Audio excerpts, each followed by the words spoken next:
serious about Unitarian Universalism, our Beginning, Belonging, Becoming class is coming up this Saturday. Another great way to learn more about our faith tradition and meet some other folks who are new. Stop by the Welcome Center to learn more, or come find me and I'd be happy to talk with you about it. Now, you may have noticed that something is a little bit different in here this morning. A couple things, actually. First of all, chairs, hold up your signs. The folks holding the signs are neighborhood chairs for Cedar Lane's We Care neighborhoods. Y'all want to stand up so folks can better see you? If you're one of our chairs. So these are folks that help to coordinate our We Care neighborhoods. These are neighborhoods of folks who live nearby each other, and they're ways to coordinate tangible support when folks are in need. Chairs, you can sit down now. Thank you. We've asked you this morning to sit with your neighborhoods so that you can kind of look around you and see that the folks sitting near you actually live near you also. Just another way of how we're learning about others in our community. We're learning what our community can do when we need care. And many of you may have stayed in between the services where the We Care neighborhoods gathered for discussions too. And I invite you to, on your way out today, pick up a Cedar Lane magnet. We'll have them available at the back of the sanctuary. And before we move into our worship time, I have a few other announcements to bring to your attention. One is, these leaves hanging down. Last night we had a fantastic church auction. Was wondering if you helped out for the auction in any way, in any volunteer capacity. Could you raise your hand so that we can see you? It took so many hands to make the auction happen. And I want to give a very special shout out to Kathy Bryant and the auction team. Thank you. Without your help, it wouldn't have happened. Coming up next week is our annual Thanksgiving food drive, next Sunday. After the service today, unless I'm wrong about this, folks will have brown paper bags with instructions on things that you can bring to contribute to the food drive. So pick up one on your way home today and help support our food drive. In the spirit of our mission to nurture community, we have a wonderful new way to get connected. I love the name, Cedar Linked. It's opening for business today. There will be a demo in the library after the service. This coming Saturday, November 19th, the Cedar Lane Legacy Society is sponsoring a program titled Got Your Ducks in a Row, an orientation to estate and charitable planning for UUs who care.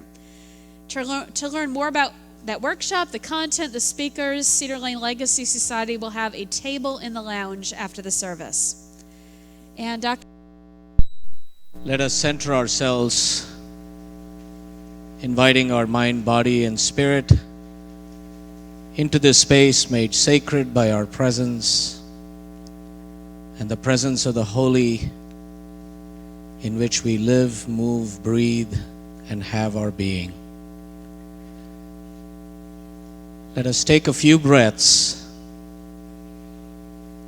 Breathe in. Breathe out. Breathe in. Breathe out. Let this be a time of being together, a time of reflection, a time of remembrance, a time of worship. Come into this place. This sanctuary will hold and embrace you. Sense the ground beneath you. Notice the walls and the windows around you.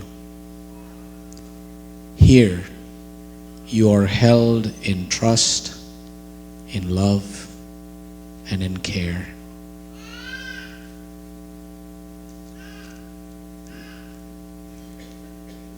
Trusting this time and place, open your heart, open your mind. Here you may find learning. Here you may find growth. Here you may find healing. Find first within yourself that place of grounding. and seek that place of possibility, that yearns to breathe freedom, that yearns to build a better future for yourself and for others. Bringing all of who you are into this moment, your body and soul, heart and mind. Come, let us worship.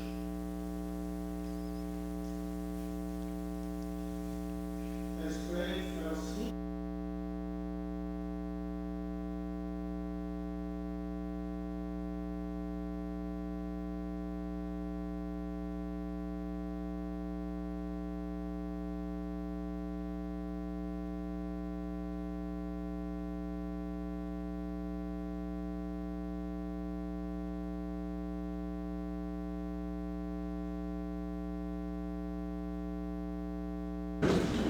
the persistence of those who have struggled for justice, and the passion of those who built beloved communities to carry on a life of hope and love.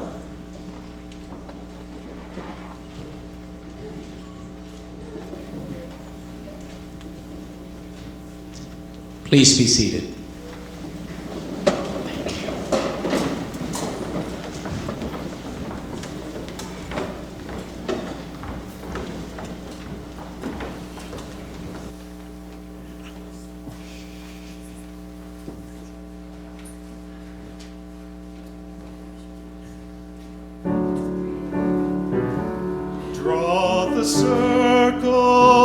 Draw the circle wide. Draw the circle wide. No one stands alone, we'll stand side by side. Draw the circle wide. Draw the circle wide, draw it wider still. Let this be our song. No one stands alone, standing side by side. Draw the circle wide. Draw the circle wide, draw it wider still. Let this be our song. No one stands alone, standing side by side. Draw the circle wide. In your sadness and in your grief, all the pain it seems there's no release. We will hold you until the stones have silenced. Draw the circle wide. Draw the circle wide, draw it wider still. Let this be our song. No one stands alone, standing side by side. Draw the circle wide. Draw the circle wide, draw it wider still. Let this be our song. No one stands alone, standing side by side. Draw the circle wide. Draw the circle wide.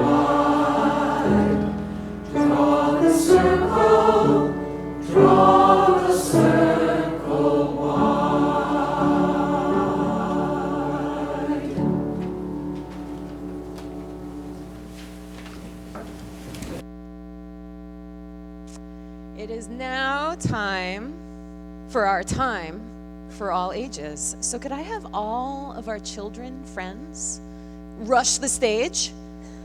Come on forward. Yeah, come on. Hey, come on down. Yeah, come on. Yeah, and just have a seat. Have a seat right on there. Perfecto be bedecto. Hey guys, good morning. How's everyone doing? Good, good. Oh, hey buddy. Okay, so, you want to have a seat, my friend? Why don't you have a seat? Oh, perfect, right there. So, we're going to begin our children's time this morning with a quote that Norman is going to read. Good morning, hello. From Mr. Rogers.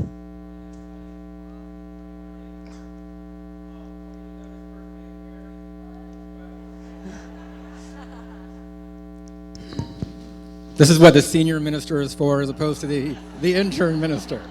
Thank you. So good morning again. Note, I'm wearing the cardigan sweater. And this is a quote that Hillary shared with me earlier in the week, but I've heard from many different directions, including seminary and other places. So it's clearly out there in the world right now. From Mr. Rogers. When I was a boy and I would see scary things in the news, my mother would say to me, look for the helpers. You will always find people who are helping. Look for the helpers. When things get scary, when they get confusing, you will always find helpers. Isn't that kind of amazing? The first thing I think about when I think about helpers is actually my hands. Imagine that. Let's all look at our hands for a second. Adults too, this is the time for all ages. Look at those hands. Look at all those fingers. Look at that. Isn't that neat? If you want to wiggle your fingers, you can. Now, what if we all made our hand into a fist? Yeah. What does that feel like? What do you guys think? Yes. It feels like a fist. Very zen. Very zen. What does that feel like? Yes. Feels tight. What else? Yes. Helpful. How does it feel helpful? Because you believe that you're strong. Everybody flex a muscle. Flex a muscle with that fist. Ooh, Ashley's got 2 muscles going. I like that. Hey, you guys up there too. Let's see those muscles. Muscles flexing with those fists. Yeah. Fists are strong. They're a symbol of strength. Have any of you ever seen a parade? Yes? Is there someone often in the front with a special stick marching with their fist out, leading? Yeah. Fists can lead a charge. Very cool. Now, what if we opened up our hands? What does that feel like? Yeah. Light. Yeah. Feels light. What about down on this end? It feels calming. Does it feel calming for anyone else to open up your hand after holding a fist? What can we do with an open hand? Oh, what were you going to say, my friend? You forgot. We'll come back to it. What can you do with an open hand? Yes. Yeah, you can hold stuff. You could write stuff. Yes. You could give or take. Absolutely. Yes. You could mop stuff. What about out here? What can you do with an open hand? Take another hand. Hold a hand. What else? You could wave. Adults, give these kids a wave. Kids, give a wave back to these people. Yeah, perfect. You could give a big welcoming wave. Hands can welcome. They can be strong and they can open up and welcome. Give me a high five. Right down the line. High five. High five your neighbors, everybody. Let's give some high fives. High five. High five. Here. Yeah. High 4. High. Yes. Bam. High 1. Yeah. Yeah. Can give some high fives. Yeah. All right. Deb. Bam. Okay, make that hand back into a fist. So some people say that your heart is the size of your fist. Look at that fist. That's about the size of your heart. It's pretty neat, huh? What if you put that fist and rubbed your heart? Give it a good little rub, warm it up. What's a heart symbolize? Yes, love. Love. Love. Anybody else? Love. What does a broken heart symbolize? Yes, sadness. Hearts express feelings. What do hearts do? Yes. They help you love people. What else do hearts do? Yes. They help you stay alive. How do they do that? They pump your blood. Yeah, they send blood circulating into your arms and your feet and all over. Now, what if, since our fists are about the size of our hearts, what if we opened and closed our fist like a pumping heart? Pump, pump, pump. We're alive. Pumping our fists. Are we pumping our hearts over here? Pump, pump, pump, pump. What if we got really wound up? What would our hearts do? What if we kind of slowed down and when we were sleeping and relaxed a little bit? Yeah, pump, pump. Our hearts are symbolized in our hands. If I get angry, I make fists. If I get happy, I open my hands, right? If I'm alive, my heart's beating, and I'm doing all sorts of things with my hands. If we get scared or worried this week, there's a lot that will run through our minds. But what if we just took a minute to pump our hands like our heart and just remembered we're alive and we're capable of being strong and we're capable of opening up. Strong love, strong love. Say that with me. Strong love, strong love, strong love, strong love. Take the hands of the people next to you.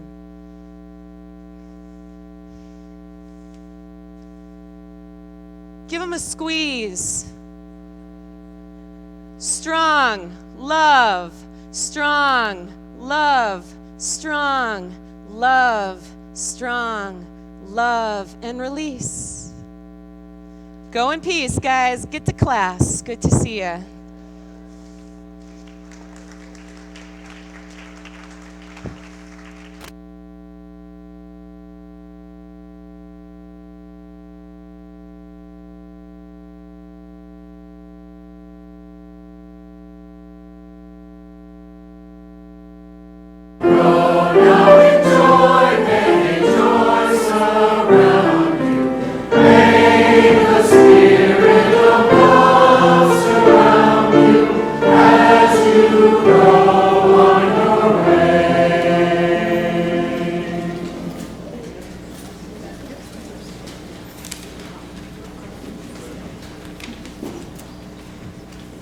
We gather, as we always gather, in sacred space, a place set aside as a sanctuary amid the many challenges of life.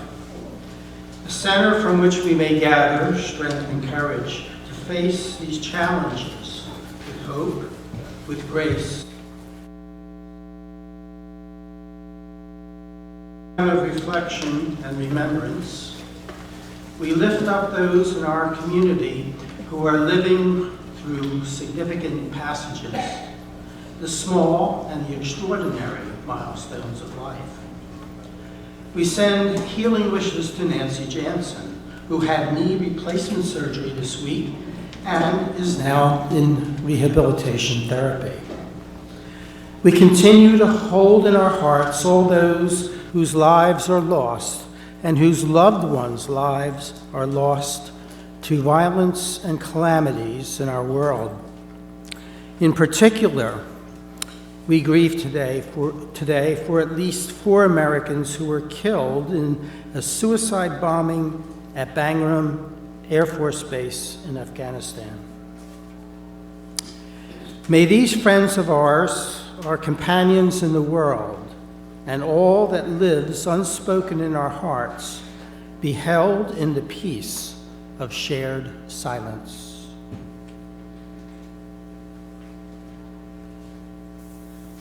During our time of silence, those who are grieving a loss or commemorating the anniversary of a loss are invited to rise in mourning and memory.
Amen.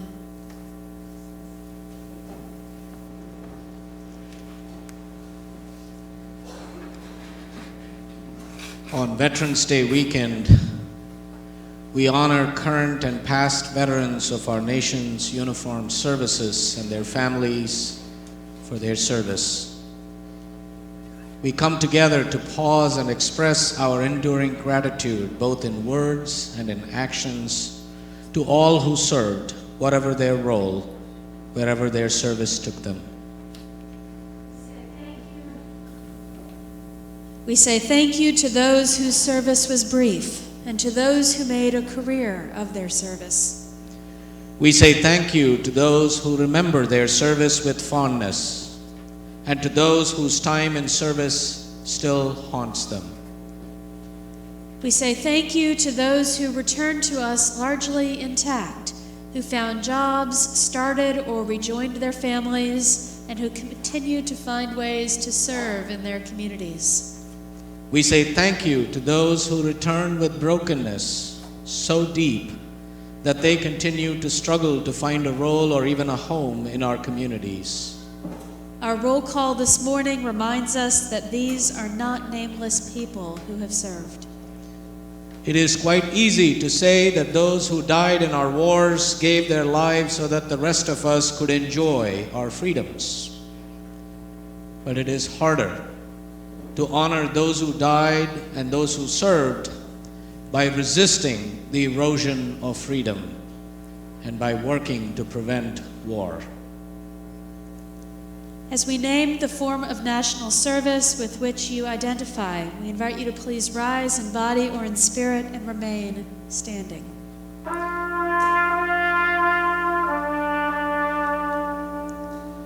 Would those who served during World War II please rise and remain standing?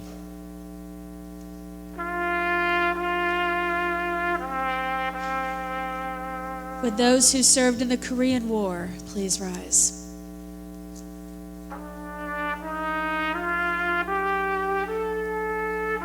Would those who served during the Vietnam War please rise?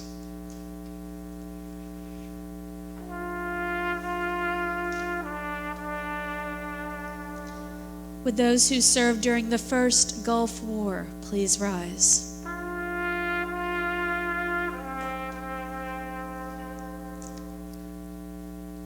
Would those who served during the wars in Afghanistan and Iraq please rise?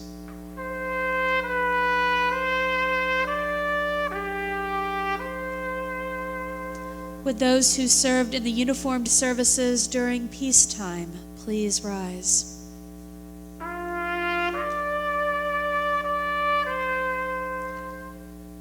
Would family members of anyone who served in the uniformed military services, active duty or reserve duty, please rise?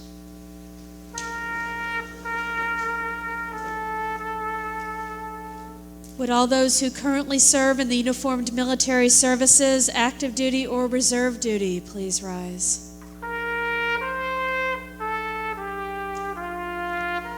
Would family members of anyone currently serving in the military please rise?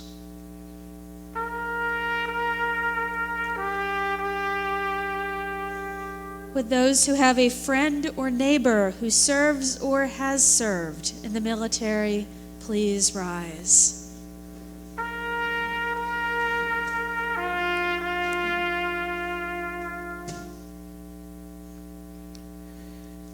We honor your service and that of your family member, friend, or neighbor, and the integrity and the courage of your choices to serve. We honor the sacrifices you have made in service to our country.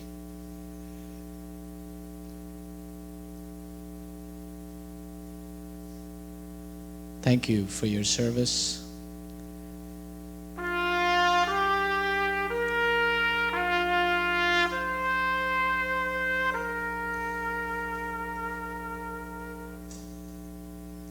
Please take a moment to look around the room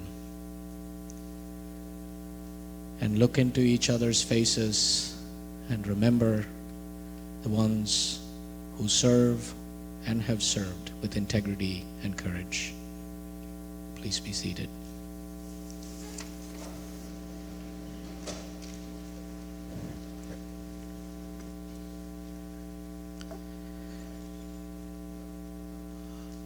Let us center ourselves now for a time of prayer, reflection, and meditation.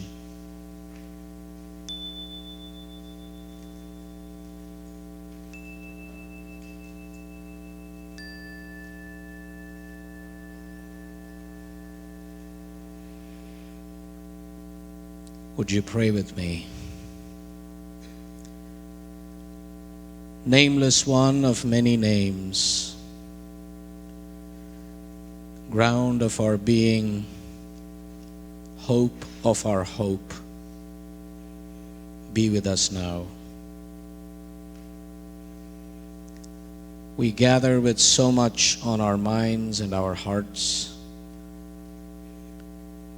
Many of us carry grief we think no one can know, and joy we hesitate to share. We so often feel alone, O Spirit, and hold ourselves in isolation. And yet, we chose to be here with one another.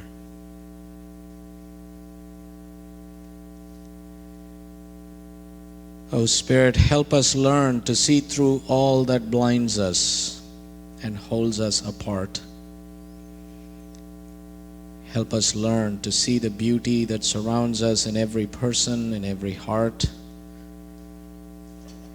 particularly now in this season that has been filled with so much division, so much anger, so much fear. Help us to see. Find a way to see through the red and blue so opaque and so artificially smeared over the surface of the map. To see that below there are simply human beings, real, alive, imperfect and incomplete, conflicted, hurting, and in need, as are we all. Whatever losses we grieve, whatever victories we celebrate, help us remember that our work is not done, that it is neither complete if we win nor hopeless if we lose, but ongoing no matter what. Through all of our challenges, through all of our triumphs, help us find the strength and the wisdom to be people whose hands work to renew and to take care, who reach out in times of fear and distrust, who lead in efforts to heal, who love and learn. who give and listen, who never stop building the beloved community we know we can be. In the name of all that is holy and life-sustaining and life-affirming, may we chant together. Om Shanti Shanti Shanti. Om Shanti Shanti Shanti. Om Shanti Shanti Shanti.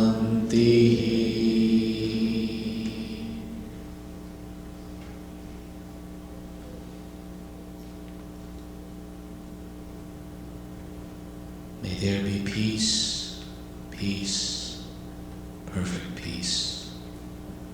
So may it be.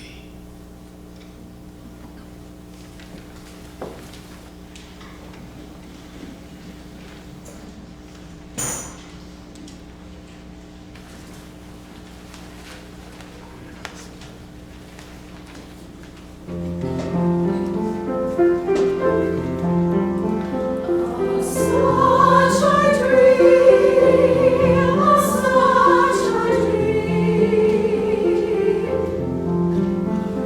of such a dream, of such a dream, of such a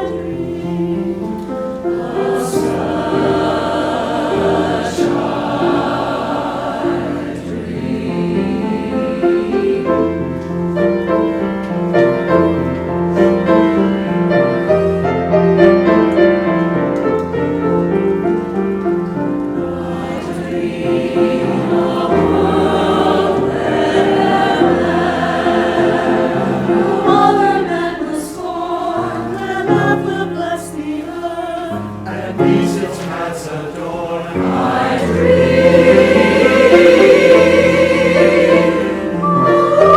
where all will go sweet freedom's way, where grief no longer saps the soul, nor avarice lights the day.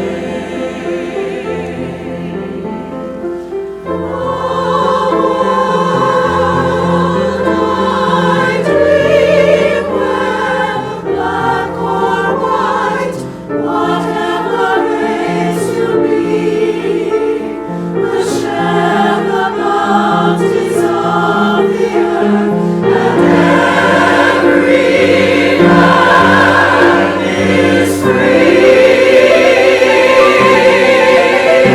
Oh, such a dream, oh, such a dream, of such a dream, of such a dream, of such a dream, where wretchedness will hang its head, and joy like a bird stands on wings of open light. Oh, such a dream, oh, such a dream, oh, such a dream. I dream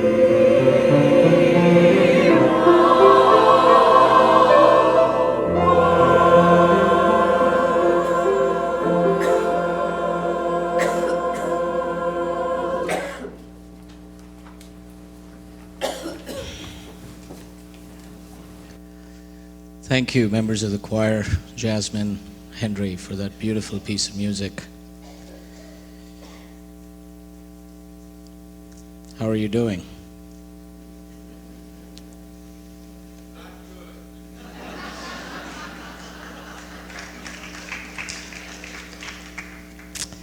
Yep.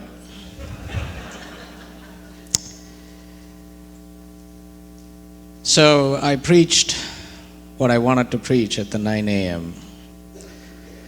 service. Halfway through, I just realized, oh my God, I'm not feeling this. But I kind of forced myself to get through it. So now I get to do it all over again. But the thing is, I know I'm not alone. That many of you are with me where I am. And it's important for us to pay attention to where we are, to be more present rather than rushing and pushing ourselves through to some place where we need to be. That's what I learned after the first service. That I can't rush myself, and I most certainly can't rush you. So all this I'm sharing so you would take my words with a pinch of salt. Are you with me? Because we've been through a lot. We've been through a lot for the past year and a half now. So much so that some of us are feeling completely exhausted. There's not a whit of energy that we feel. Even the folks who are celebrating really don't seem to be happy. I've talked to people who voted for Mr. Trump who are not feeling very happy.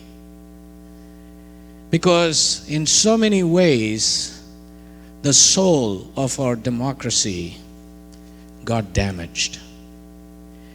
In ways that we're going to be spending quite a lot of time trying to heal, trying to get ourselves back together. Try and mend the fabric of our nation that got torn apart.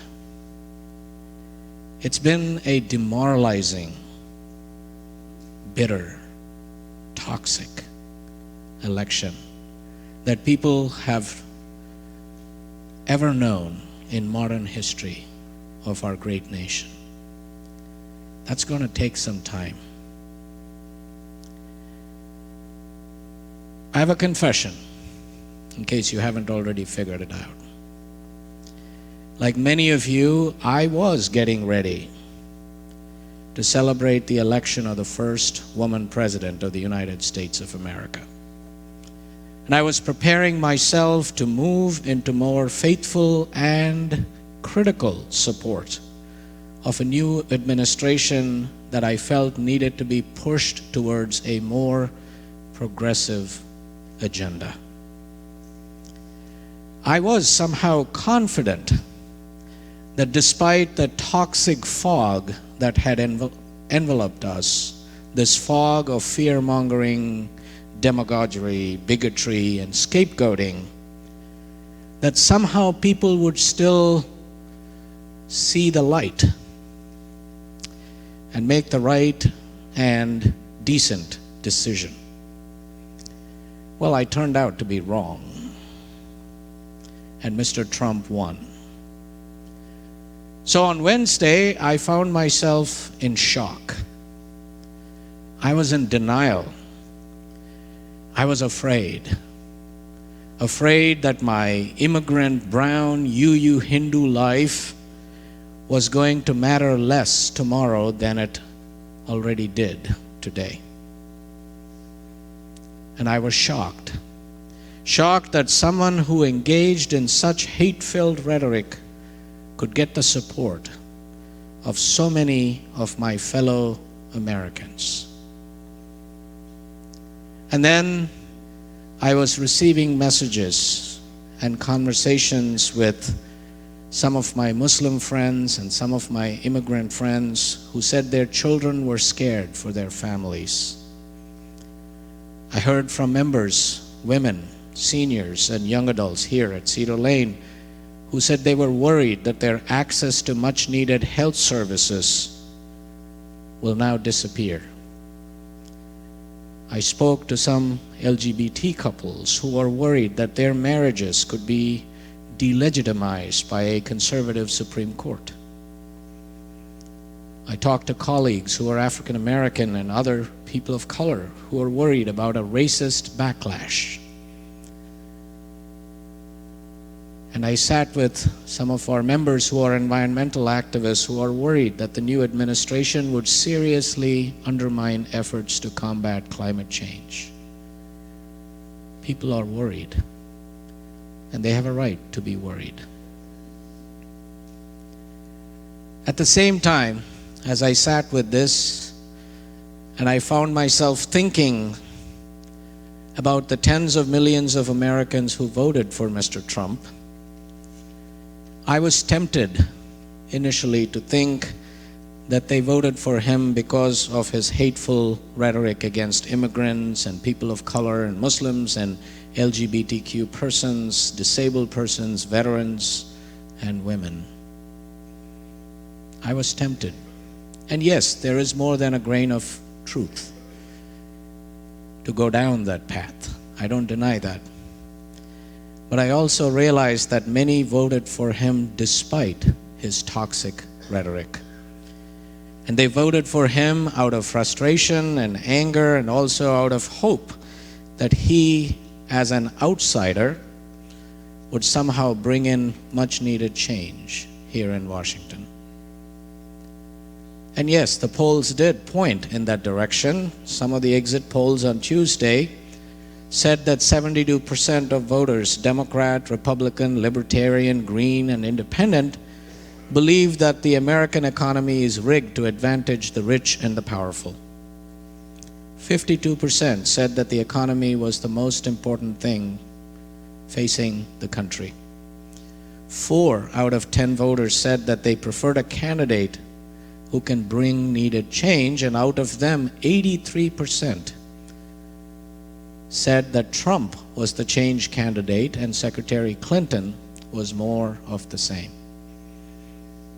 It was hard. It was hard to read and digest all this.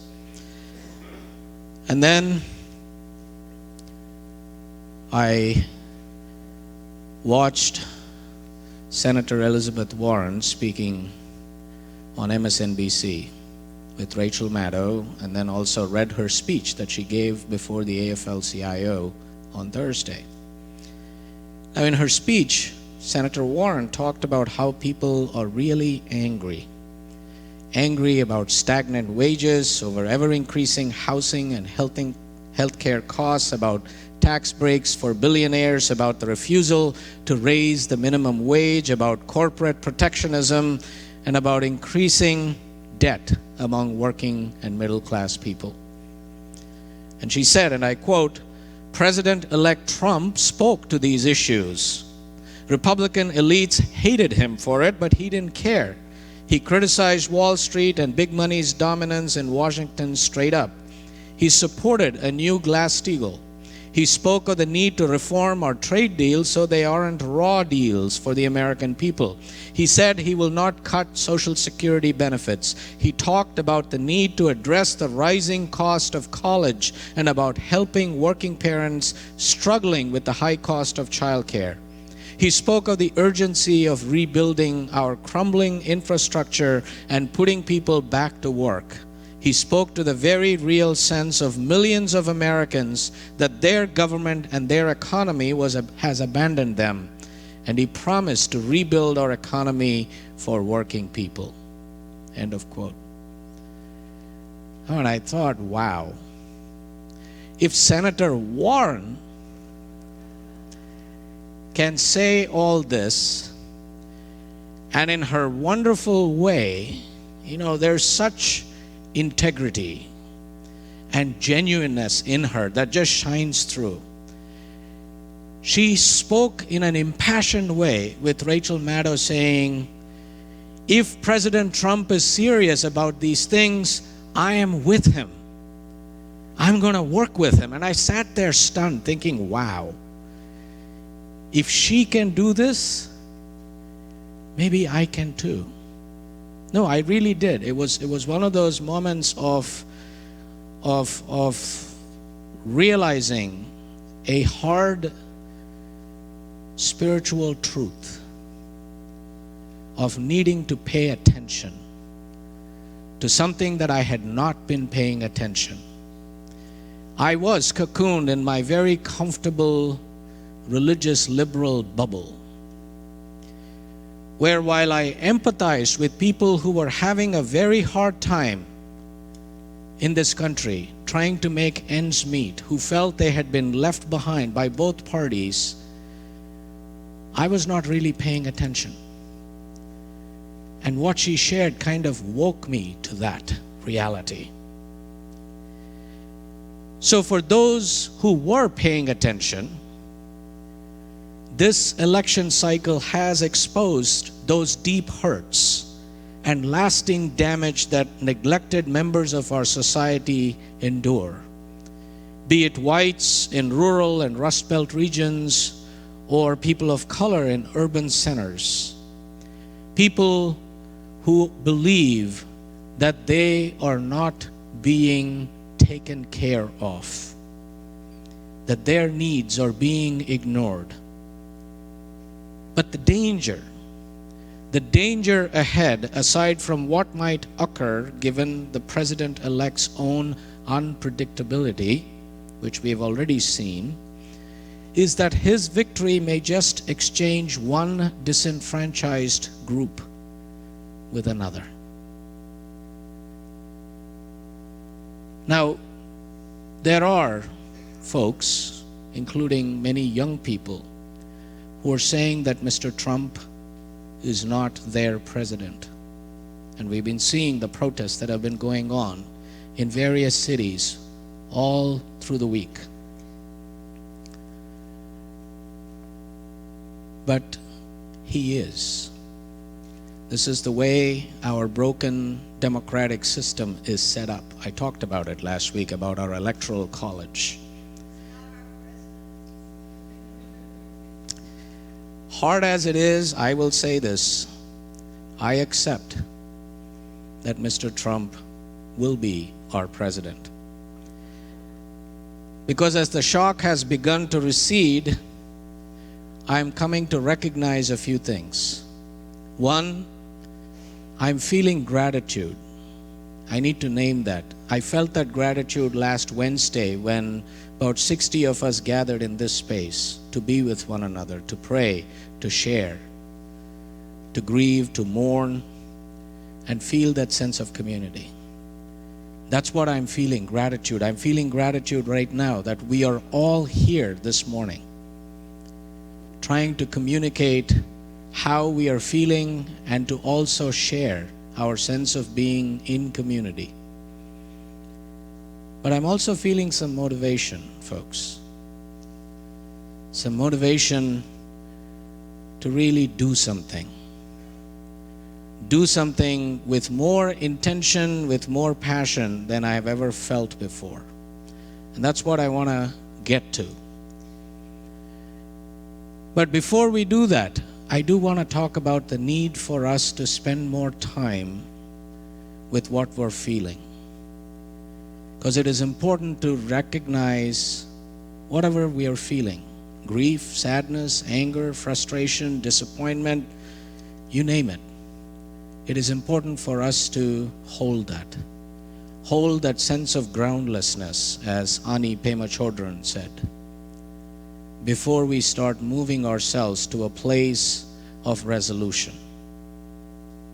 But when we are ready to move to that place, because self-care is important, but making self-care the only focus can become a bit self-serving if we don't move past that at some point. So when we are feeling ready, we need to recognize the value and importance of our faith and our religious community here at Cedar Lane. Because our commitment to love and justice is needed more than ever now. The task of bending the moral arc of the universe toward justice that our Unitarian forebear Theodore Parker proclaimed and Dr. King reaffirmed is needed now more than ever. Our calling and our ministry in a time like this needs to be both healing and resistance.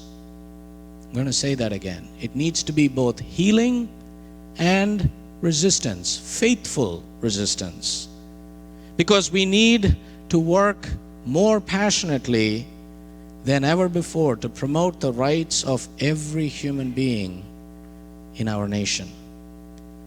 We need to reach out in solidarity to those among us who feel and are most vulnerable. And we need to express that solidarity not in abstract terms, but more concretely, like building closer relationships with our Muslim neighbors to protect their religious liberties, to be a sanctuary for undocumented immigrants who are going to face deportation.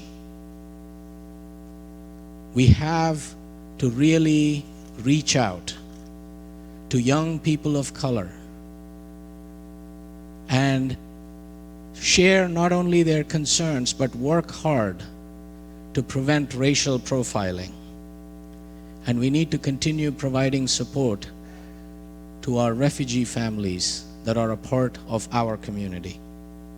And we must make very public and very clear that honest and prophetic truth-telling about race in America will be needed as never before in our time, because race was a big part of this election. Let us not lose sight of that, especially from those who identify as white. You must call for the dismantling of institutionalized structures of oppression and white supremacy. It is needed now more than ever. And we need, this is the difficult part, we need to empathize with people who've been devastated by the loss of jobs, homes, and entire communities. We must find the compassion and the courage somehow to join the dispossessed in a struggle for economic justice that's aimed at reducing economic and income inequality. And we need to support this new administration in their efforts and hold them accountable if they deviate. And here's the harder part. We need to commit to listen more closely to those who don't think like us, who don't believe like us, and seek to find common ground and understanding. We have to stop treating our political opponents like aliens and treat them like our neighbors, by getting to know them, by listening to them, by loving them as we love ourselves, which means we need to learn to hold and love all of ourselves, the not so great parts as well as our Sunday morning parts. Parker Palmer, the Quaker philosopher, offers a wonderful framework which he calls the 5 habits of the heart to do this work. They are an understanding that we are all in it together, an appreciation of the value of otherness, an ability to hold tension in life-giving ways, a sense of personal voice and agency, and a capacity to create community. I think those are good pointers to help us guide our conversations and our relationships. Because when it comes to living out and advancing the principles and purposes of our faith, there are any number of ways in which we can find ourselves engaging with the political and social order. But as we do, we should be mindful that the workings of government and politics alone, however friendly or not we might find them in any particular time, are not the sole vehicle upon which we should rely. Because our commitment to our principles and purposes remain as crucial as ever, and they would have been the case regardless of how last Tuesday's election turned out. Now, all this will be risky, and it may come at great personal and collective cost. The question we need to ask ourselves is, are we ready for that? To take that risk, to really be the community, the faith that we have always said we are. To really engage with one another and in the world, to build the beloved community that we aspire to be a community where love works. Are we ready for that? I guess not.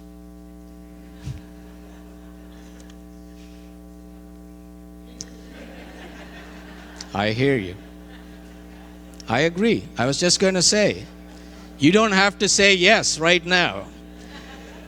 We don't have to jump up and say we're going right outside and starting this work now. No. If you're not feeling it, it is okay. I'm not feeling it.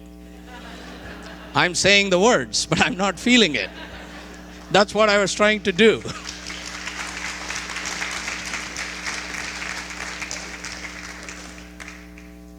My friend and mentor, the Reverend Mark Morrison Reed, reminds us, it is the church that assures us that we're not struggling for justice on our own, but as members of a religious community. The religious community is essential, for alone our vision is too narrow to see all that must be seen, and our strength too limited to do all that must be done. Together, our vision widens, and our strength is renewed. So, my friends, let us be furious. Let us be afraid. Let us be sad. Let us be heartbroken. Let us take time to reflect, to be still, and to feel all the feelings. Let us look for moments to offer compassion to ourselves and to one another. But let us be vigilant. Let us be brave. Let us be rooted. Let us be resilient. Let us be hopeful. And when the time comes, let us be decisive.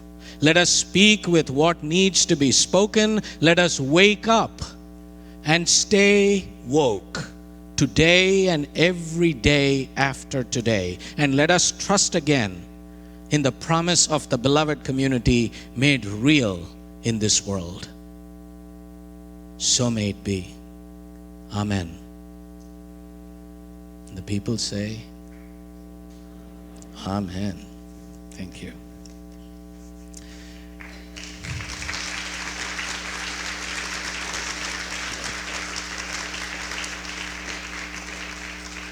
As the ushers come forward, I want to say that this movement for love and justice needs the work of our hearts, our hands, and our treasure. Giving is a spiritual discipline and an act of faith that we give to our faith community. It signals that we are all in it together, held by the love that will not let us go, let us down, nor let us off the hook, so that we can love this world into wholeness. The offering to sustain the mission and ministry of Cedar Lane Unitarian Universalist Church will now be given and gratefully received.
Through the work of our hearts and the work of our hands, our love is made real.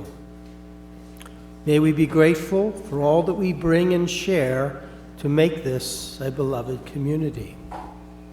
Please rise in body or in spirit to sing "Love Will Guide Us." The lyrics are on the screen.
Set to let love guide us through the hard night. Please remain as you are and hold hands or bump elbows with your neighbor.